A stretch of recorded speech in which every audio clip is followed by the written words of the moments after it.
کسی دوسرے کا نمبر 5 سورہ مائدہ کی آیت نمبر 4 اعوذ باللہ من الشیطان الرجیم بسم اللہ الرحمن الرحیم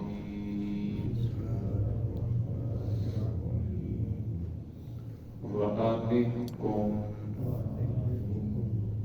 بَيْنَهُمْ بِمَا أَنزَلَ اللَّهُ وَلَا تَتَّبِعْ أَهْوَاءَهُمْ وَاحْذَرْهُمْ أَن يَفْتِنُوكَ عَن بَعْضِ مَا أَنزَلَ اللَّهُ إِلَيْكَ فَإِن تَوَلَّوْا فَاعْلَمْ أَنَّمَا يُرِيدُ اللَّهُ أَن يُصِيبَهُم بِبَعْضِ ذُنُوبِهِمْ وَإِنَّ كَثِيرًا مِنَ النَّاسِ لَفَاسِقُونَ أَفَحُكْمَ الْجَاهِلِيَّةِ يَبْغُونَ وَمَنْ أَحْسَنُ مِنَ اللَّهِ حُكْمًا لِقَوْمٍ يُوقِنُونَ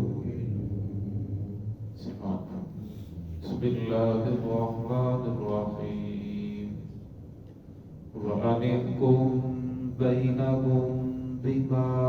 أَنزَلَ اللَّهُ وَلَا تَتَّبِعْ أَهْوَاءَهُمْ وَاحْذَرْهُمْ أَن يَفْتِنُوكَ عَن بَعْضِ مَا أَنزَلَ اللَّهُ إِلَيْكَ فَإِن تَوَلَّوْا فَاعْلَمْ أَنَّمَا يُرِيدُ اللَّهُ أَن يُصِيبَهُم بِبَعْضِ ذُنُوبِهِمْ وَإِنَّ كَثِيرًا مِنَ النَّاسِ لَفَاسِقُونَ أَفَحُكْمَ الْجَاهِلِيَّةِ يَبْغُونَ وَمَنْ أَحْسَنُ مِنَ اللَّهِ حُكْمًا لِقَوْمٍ يُوقِنُونَ وَأَنِحْكُمْ بَيْنَهُمْ اور اس وجہ سے آپ صلی اللہ علیہ وسلم فیصلہ کرے ان کے درمیان بما انزل اللہ اس کے مطابق جو اللہ رب العزت نے نازل فرمایا وَلَا تَتَّبِعْ أَهْوَاءَهُمْ نہ اتباع کیجئے ان کی خواہشات کی وَاحْذَرْهُمْ اور ان سے بچیے أَن يَفْتِنُوكَ عَن بَعْضِ مَا أَنزَلَ اللَّهُ یہ کہ وہ آپ کو فتنے میں مبتلا کر دیں بعد اس کے بارے میں جو اللہ رب العزت نے نازل کیا ہے الیک آپ کی طرف فَإِن تَوَلَّوْا اور اگر یہ لوگ اعراض کرتے ہیں یعنی آپ کی بات کو نہیں مانتے فَاعْلَمْ أَنَّمَا يُرِيدُ اللَّهُ بس جان لو کہ اللہ رب العزت چاہتے ہیں کہ انہیں تکلیف پہنچائیں بِبَعْضِ ذُنُوبِهِمْ ان کے بعض گناہوں کی وجہ سے وَإِنَّ كَثِيرًا مِنَ النَّاسِ لَفَاسِقُونَ اور بے شک اکثر لوگوں کی نافرمان اور فاسق ہوتی ہے أَفَحُكْمَ الْجَاهِلِيَّةِ يَبْغُونَ کیا یہ لوگ جاہلیت کا قانون چاہتے ہیں وَمَنْ أَحْسَنُ مِنَ اللَّهِ حُكْمًا لِقَوْمٍ يُوقِنُونَ اور اللہ رب العزت کے نظام سے اچھا نظام کس کا ہو سکتا ہے لِقَوْمٍ يُوقِنُونَ یہ باتیں یقین رکھنے والی قوم کے لیے ہیں گزشتہ آیات کے اندر بنی اسرائیل کا واقعہ تفصیل کے ساتھ گزرا، تو یہاں بھی اللہ رب العزت نے پھر اسی کو دہرایا ہے تاکید کے طور پر کہ یہود کے کچھ لوگ رسول اللہ صلی اللہ علیہ وسلم کے پاس آئے فیصلہ کروانے کے لیے، وہاں پر عورت نے زنا کیا تھا، حالانکہ ان کے پاس تورات کے اندر یہ بات موجود تھی، لیکن پھر بھی وہ رسول اللہ صلی اللہ علیہ وسلم کے پاس آئے۔ ان کا مقصد یہ تھا کہ ہم ایسی باتیں کریں گے، اپنی منطق چلائیں گے جس کی وجہ سے جو رجم کا قانون ہے اس سے جان چھوٹ جائے گی، یا تو پھر آپ صلی اللہ علیہ وسلم انہیں پتھر مار دیں، آپ صلی اللہ علیہ وسلم انہیں قید کر دیں گے، یا تھوڑی بہت ہی سزا دے دیں گے، یا جرمانہ کر دیں گے، تو لہذا قتل ہونے سے، رجم ہونے سے یہ بچ جائیں گے۔ تو آپ صلی اللہ علیہ وسلم کے پاس آئے تو انہوں نے اپنی منطقیں سنائی، یہ ہوا وہ ہوا، طرح طرح کی باتیں آپ صلی اللہ علیہ وسلم کو برگلانے کی کوشش کی، تو اللہ رب العزت نے قرآن پاک نازل فرمایا آپ فیصلہ اسی کے مطابق کیجیے جو اللہ رب العزت نے نازل فرمایا ہے۔ فرمایا ان لوگوں کی کوشش ہے کہ جس طرح یہ خود حق سے ہٹے ہوئے ہیں اور آپ کو بھی بھٹکا دیں، آپ کو بھی اصل راستے سے ہٹا دیں، بلکہ آپ ان کی خواہشات کے مطابق فیصلہ کر دیں، فرمایا آپ ان کو چھوڑ دیں۔ اگر آپ مسلسل ان کی باتیں سنتے رہے تو ہو سکتا ہے آپ ان کے مطابق، ان کی خواہشات کے مطابق فیصلہ کر دیں، جس کی وجہ سے اللہ رب العزت کی ذات ناراض ہو جائے گی۔ تو اس لیے فرمایا اَن یفتنوکا کہ یہ لوگ آپ کو فتنے کے اندر مبتلا کر دیں گے، ببعض ما انزل اللہ الیک، بعض ان احکام کی وجہ سے جو اللہ رب العزت نے آپ کی طرف نازل فرمائے ہیں۔ فَإِن تَوَلَّوْا فَاعْلَمُوا أَنَّمَا يُرِيدُ اللَّهُ، فرمایا اگر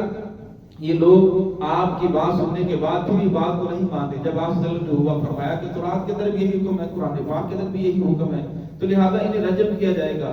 تو اس وقت وہ لوگ کہنے لگے کہ ہم تو ماننے کے لیے تیار نہیں، اٹھ کر جانے لگے کہ ایسی بات نہیں، کوئی نرم سزا ہونی چاہیے۔ لیکن رسول اللہ نے فرمایا قرآن کا قانون یہی ہے، تورات کا قانون یہی ہے۔ پھر ان لوگوں کو مدینہ کے اندر ہی یہودی مرد کو بھی اور عورت کو بھی رجم کیا گیا، سزا دی گئی، جس کی وجہ سے وہ قتل ہو گئے۔ تو جب اس عورت کو پتھر لگتے تو یہود بار بار اس کے اوپر آ کر گرتے کہ پتھر ہمیں لگے، لیکن آخر جب تک اس نے مرنا نہیں تھا، قرآن کا قانون یہی ہے کہ انہیں پتھر مارے جائیں، جب تک وہ مر نہ جائے، پتھر مار مار کو ختم کر دیا جائے۔ تو اللہ رب العزت نے فرمایا اگر یہ لوگ آپ کی بات کو نہیں مانتے تو جان لیں کہ اللہ رب العزت بھی چاہتے ہیں کہ ان کو تکلیف پہنچائیں ان کے بعض گناہوں کی وجہ سے۔ انسان جو گناہ کرتا ہے اس کی تعلیم، اس کی جو تکلیف ہے وہ آخرت کے اندر سزا ملے گی، تکلیف پہنچے گی، لیکن بعض گناہ ایسے ہوتے ہیں جن کی سزا اللہ رب العزت بعض مرتبہ بندوں کو دنیا کے اندر بھی دے دیتے ہیں۔ وَإِنَّ كَثِيرًا مِنَ النَّاسِ لَفَاسِقُونَ، فرمایا لوگوں میں سے اکثر نافرمان ہی ہوتے ہیں، بدکاری کرنے والے ہوتے ہیں، اللہ رب العزت کی نافرمانی کرنے والے ہوتے ہیں۔ اب حکم الجاہلیت یبغون، یا اللہ رب العزت فرمایا کیا یہ لوگ جاہلیت کا قانون چاہتے ہیں جو اللہ اس کے رسول کے نظام کو نہیں چاہتا، اور فرمایا وہ ایسا ہی ہے جیسے جاہلیت کا قانون چاہتا ہے۔ آج کے جو ہمارے آزاد خیال حکمران ہیں وہ بھی ایسا ہی قانون چاہتے ہیں کہ ایسا قانون ہو، کہتے ہیں قرآن پاک کی سزائیں تو بہت سخت ہیں، لہذا قرآن پاک کی سزاؤں کے اوپر عمل نہیں کیا جا سکتا۔ فرمایا باتیں دو ہیں، یا تو انسان قرآن کے مطابق چلے گا یا پھر قرآن کو چھوڑے گا۔ جب قرآن کو چھوڑ دے گا پھر قرآن کے خلاف چلے گا، پھر وہ جاہلیت کا قانون ہوگا جو آپ صلی اللہ علیہ وسلم کی بعثت سے پہلے تھا۔ فرمایا وہ جب جاہلیت کا قانون آئے گا، فرمایا پھر اللہ رب العزت کی طرف سے ویسے ہی سزائیں بھی آئیں گی۔ فرمایا پھر انسان کو شکوہ نہیں کرنا چاہیے، کیونکہ آپ صلی اللہ علیہ وسلم کی حدیث ہے اعمالکم اعمالکم، جیسے تمہارے اعمال ہوں گے تمہارے اعمال ہی تمہارے اوپر حکومت کریں گے، یعنی جیسے تمہارے اعمال ہوں گے ویسے تمہارے حکمران ہوں گے۔ فرمایا اگر تم یہ دیکھنا چاہتے ہو کہ ہمارے اعمال کیسے ہیں، فرمایا اقتدار کے اندر بیٹھنے والے لوگوں کی فہرست کو سامنے رکھیں اور اپنے کردار کو دیکھ لیں کہ میرا کردار یہ ہے، میرے اعمال کا بدلہ یہ حکمران جو ہیں، یہ میرے اعمال کا بدلہ ہے، یہ اس کا پھل ہے، یہ اس کا صلہ ہے۔ فرمایا جیسے تم اعمال کرو گے ویسے تمہارے اوپر حکمران مسلط ہوں گے۔ آج جب انسان اپنے اعمال کو دیکھتا ہے تو فرمایا اپنی طرف نہیں دیکھتا بلکہ حکمرانوں کی طرف، فلاں ایسا ہے فلاں ایسا ہے۔ حجاج بن یوسف بہت ظالم ترین بادشاہ گزرا ہے، اس وقت یہ گورنر بنا، تو جو بھی جس کے ساتھ اس کی جنگ ہوتی، اس کے مخالف ہوتا، وہ نہیں دیکھتا یہ راہ پر ہے یا غلط پر ہے، فوراً اس کی گردن کٹوا دیتا اور اس کو ختم کر دیتا۔ تاریخ کے اندر اس کے بہت اچھے کارنامے بھی ہیں اور اس کے برے کارنامے بہت ہیں، بہت سی اچھی اچھی شخصیات صحابہ کرام کا بھی اس کے ہاتھوں خون بہا، لیکن فرمایا وہ دنیا سے چلا گیا، اس کا اور اللہ رب العزت کا معاملہ ہے۔ تو جس اس کے اتنے ظلم کی وجہ سے عراق کے اندر ایک تحریک چلی کہ اس کے خلاف کوئی کارروائی کی جائے، یہ تو بہت زیادہ ظالم ہے۔ تو خواجہ حسن بصری رحمۃ اللہ علیہ اس دور کے بزرگ تھے، جب انہیں پتہ چلا کہ حجاج بن یوسف کے خلاف ایک تحریک چلنا شروع ہو چکی ہے تو وہ باہر نکلے، انہوں نے دورے کیے، لوگوں کے پاس چل چل کر گئے اور کہنے لگے کہ یہ حجاج کی صورت میں جو تم پر اللہ رب العزت کا عذاب ہے یہ تلواروں سے نہیں ٹلے گا بلکہ یہ توبہ سے ٹلے گا. اگر تم چاہتے ہو کہ اس عذاب کو جو حجاج بن یوسف کی صورت میں تمہارے اوپر اللہ رب العزت کا عذاب ہے یہ تم سے ختم ہو جائے تو اللہ رب العزت کے حضور توبہ کرو, معافی مانگو. اگر تم تلواریں لے کر نکلو گے تو اس کے اندر اور زیادہ شدت آ جائے گی, معاملہ اور بگڑ جائے گا, مخالفت اور بڑھ جائے گی, بہت سے سادہ لوگ وہ بھی شہید ہو جائیں گے. لہذا ایسا نہ کرو بلکہ تم لوگ اللہ رب العزت کے حضور معافی مانگو. اور انہوں نے بار بار لوگوں سے ملے جس کی وجہ سے یہ تحریک خاموش ہو گئی.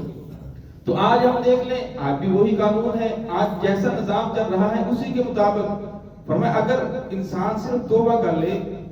ایک فرد کی جو توبہ ہے اس کا ایک اثر پوری کی پوری قوم پر بنتا ہے, پوری کی پوری قوم پر پڑتا ہے. فرمایا اگر انسان سچے دل سے توبہ کرتا ہے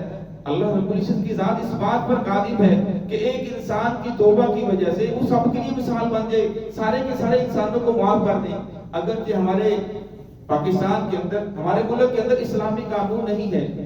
لیکن پھر بھی اللہ رب العزت کا احسان ہے اگر کوئی انسان شریعت کے مطابق چلنا چاہتا ہے تو اس انسان کو کوئی زبردستی مجبور کر کفر کے اوپر نہیں چلاتا. اگر کوئی انسان شراب نہیں پینا چاہتا کوئی زبردستی مجبور نہیں کرتا. اگر کوئی قرآن و سنت کے مطابق روشنی میں سود نہیں کھانا چاہتا زبردستی سود نہیں کھلایا جاتا. فرمایا اگر کوئی دین کے اوپر چلنا چاہتا ہے تو اسے مجبور نہیں کیا جاتا. فرمایا جاہلیت کا قانون کیا تھا, ایشیا کا ایک میں واقعہ پڑھ رہا تھا کہ ایک وڈیرا تھا جو قوم کا سربراہ تھا, وہ کسی سفر پر چلا گیا. جب سفر سے واپس آیا تو اس نے دیکھا باغات اجڑے ہوئے ہیں, کچھ لوگ بیٹھے رو رہے ہیں, ان کی بیویوں کو بھی اٹھا کر لے گئے, بچوں کو اٹھا کر لے گئے, مال مویشی لے گئے. اور جب وہ آدمی آیا تو وہ ان کے ساتھ بیٹھا رونا شروع ہو گیا. اس کا ایک دوست آیا, اس نے پوچھا کیوں رو رہے ہو؟ تو کہنے لگا کہ اس طرح یہ تو ہمارا سب کچھ جاڑ کر چلے گئے, فلاں قبیلے والے آئے. تو اس نے کہا کہ رونے سے بات تو نہیں بنے گی, کیا رونے سے وہ چیزیں واپس آ جائیں گی؟ لہذا آپ ایسا کرو, اپنے سے جو کوئی کمزور قبیلہ ہے اسے ڈھونڈو, اس کے اوپر حملہ کرو, اس کا مال و دولت تم چھین لو. یعنی جاہلیت کا قانون یہ تھا جس کے پاس اقتدار ہوتا, جس کے پاس طاقت ہوتی وہ دوسرے کے اوپر ظلم کرتا, اس کے بچے کو اٹھا کے لے جاتا, جو وہ چاہتا وہ کر سکتا تھا. فرمایا جاہلیت کا قانون یہ تھا. آج ہم دیکھ لیں ہمارے زمانے کے اندر کیا ہو رہا ہے. اگر اس زمانے کے اندر لوگ شرابیں پیتے تھے تو ہمیں اپنے بڑوں کو تو چھوڑے, آج جو ہماری میٹرک کی جو بچی ہے وہ بھی نشے کے اوپر لگی ہوئی ہے, وہ بھی اس طرح شراب نشے کے اندر مبتلا ہے. فرمایا اس کا صرف ایک ہی راستہ ہے, ایک ہی حل ہے کہ انسان اللہ رب العزت کے حضور توبہ کرے, اللہ سے معافی مانگے. آج ہمارے اوپر طرح طرح کا عذاب ہے. آج لوگ کوئی حکومت کے خلاف ہو رہا ہے, کوئی فوج کے خلاف ہوتا ہے, کوئی سیاستدانوں کے خلاف ہوتا ہے, کوئی تحریکیں کر رہی ہیں. فرمایا اصل کے اندر یہ ان کا قصور نہیں ہے, فرمایا یہ قصور انسان کے اپنے اعمال کا ہے. اگر انسان بولے گا ان کے خلاف کرے گا, جہاد کرے گا, یہ کرے گا, جو بھی اسے رکھ دیا جائے, فرمایا پھر اس کی وجہ سے, تلوار کی وجہ سے, بندوق کی وجہ سے یہ نظام سدھرے گا نہیں بلکہ یہ نظام اور بگڑے گا. فرمایا نظام کے سدھرنے کا ایک ہی علاج ہے, فرمایا وہ علاج یہ ہے کہ انسان اللہ رب العزت کے حضور توبہ کرے. ہر انسان جب یہ سمجھے گا کہ ہو سکتے ہیں میری کسی غلطی کی وجہ سے, میرے کسی گناہ کی وجہ سے یہ اللہ رب العزت کا عذاب ہے, فرمایا اللہ رب العزت کی ذات اس بات پر قادر ہے کہ صرف ایک انسان کی سچے دل سے نکلی ہوئی توبہ جس کی وجہ سے اللہ رب العزت سارے کے سارے نظام کو درست کر دے. فرمایا ایک انسان جب توبہ کرتا ہے تو سب سے پہلے وہ اپنی ذات کے اوپر رحم کرتا ہے, پھر اس کے بعد وہ اپنی پوری قوم کے اوپر رحم کرتا ہے, پھر وہ اپنے پورے زمانے کے اوپر, معاشرے کے اوپر, اس کی وجہ سے وہ اللہ رب العزت رحمت نازل فرماتے ہیں. اور فرمایا جب ایک انسان کے اندر بگاڑ آتا ہے, فرمایا اس کی بگاڑ کا جو اثر ہے وہ فرمایا ہواؤں میں, فضاؤں میں, فرمایا پانی میں, ہر مخلوق کے اوپر اس کا اثر پڑتا ہے. تو اللہ رب العزت یہاں فرمایا اب حکم جاہلیہ یبغون, کیا یہ لوگ جاہلیت کا قانون چاہتے ہیں؟ ومن احسن من اللہ حکما لقوم یوقنون, فرمایا اللہ رب العزت کے نظام سے بہتر نظام کس کا ہو سکتا ہے؟ لقوم یوقنون, یہ باتیں اس قوم کے لیے ہیں جو یقین رکھنے والی ہے, جو عقل رکھنے والی ہے. فرمایا جس کے پاس عقل ہی نہیں, جس کے پاس ایمان ہی نہیں ہے, جو یقین ہی نہیں رکھتا, فرمایا یہ باتیں اس کے لیے نہیں ہیں. فرمایا اللہ رب العزت کا نظام کتنا بہتر ہے, تھوڑا عمر عمل کرو زیادہ اجر عطا فرماتے ہیں, تھوڑی نیکیاں کرو زیادہ اجر عطا فرماتے ہیں. پھر انسان جتنا بھی گناہ گار ہو اس کے لیے کسی عمر کی قید نہیں, بچپن ہے, جوانی ہے, بڑھاپا ہے, جب اللہ کو سمجھ عطا فرماتے ہیں توبہ کر لو, پچھلے سارے گناہ معاف. جب پچھلے سارے گناہ معاف, آئندہ کے لیے انسان عزم کر لے کہ پچھلے تو معاف ہو گئے, آئندہ میں کوشش کروں گا کہ اپنی زندگی محمد الرسول اللہ صلی اللہ علیہ وسلم کے طریقے کے مطابق گزاروں. دعا کہ اللہ رب العزت میں صحابہ کرام اہل بیت کے طریقے نقش قدم پر جو زندگی گزارنے کی توفیق عطا فرمائے.